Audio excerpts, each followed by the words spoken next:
kaunti ha. Tapos tingnan natin lyrics. 2, 3, and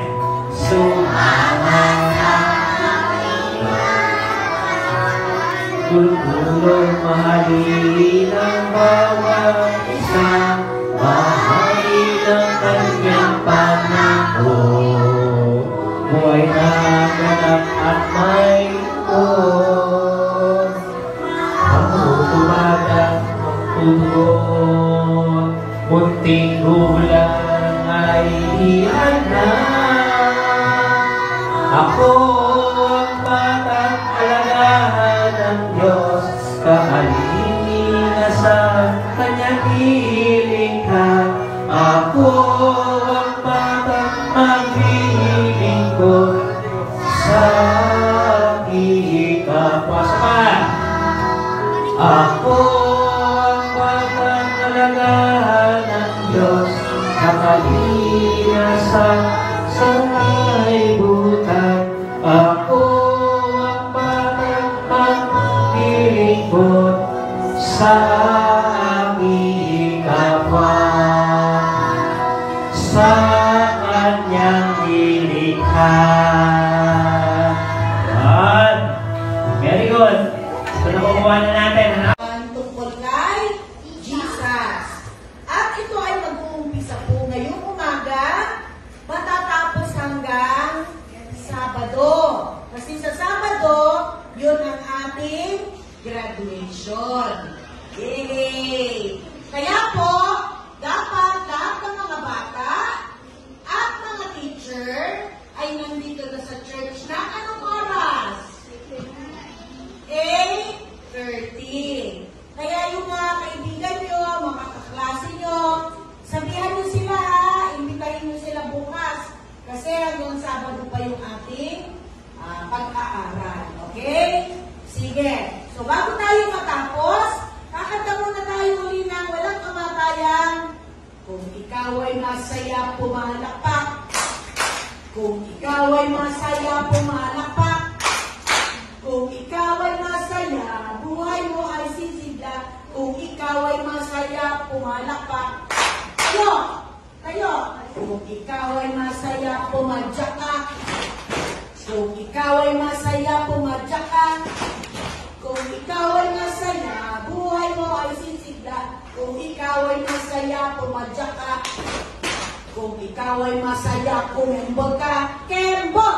Kung ikaw ay masaya, kumembog ka. Kembog! Kung ikaw ay masaya, buhay mo ay sisigla. Kung ikaw ay masaya, kumembog ka. Kembog! Kung ikaw ay masaya, gawin lahat.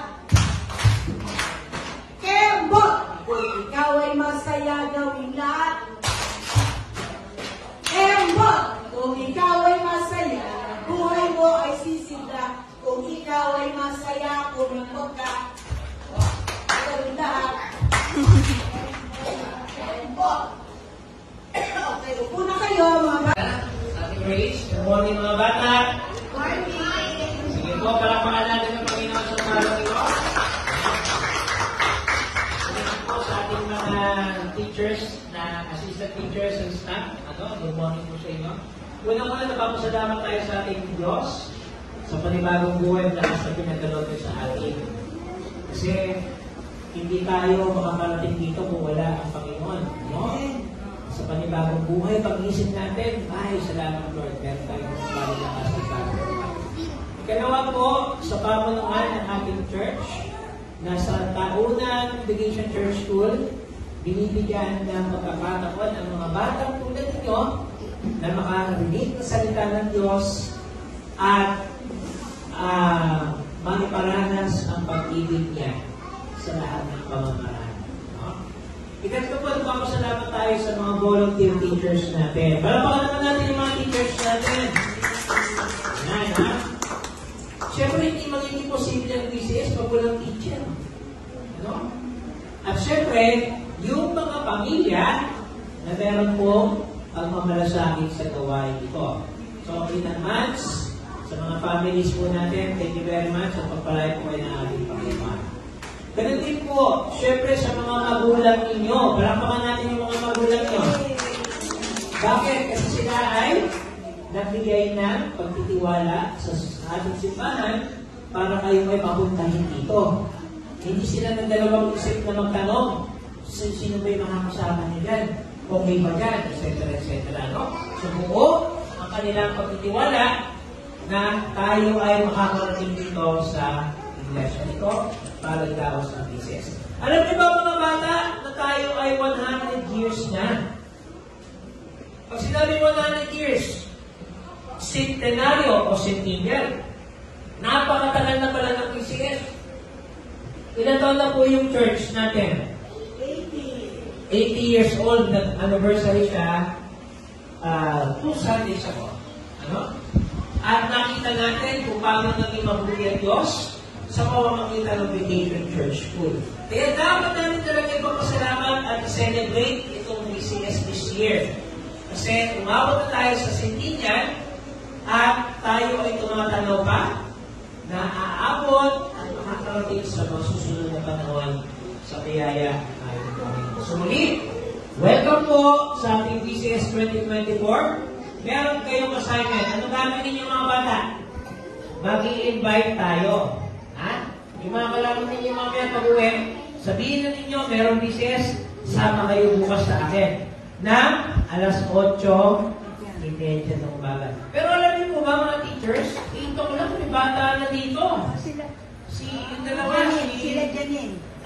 sina Janine, saka si Sabi, ito ko lang pala po, nandito na yan. Ha? Ganun sila excited. At dapat mag-excited din po tayo para sa Panginoon. Alam po, so muli po, mapagpalang umaga sa ating lahat. At nawa po'y maging mabunga, maging masaya, at maging makabulungan ang VCS 2024 para sa kapurihan ng Panginoon. Alapapo natin ang Panginoon.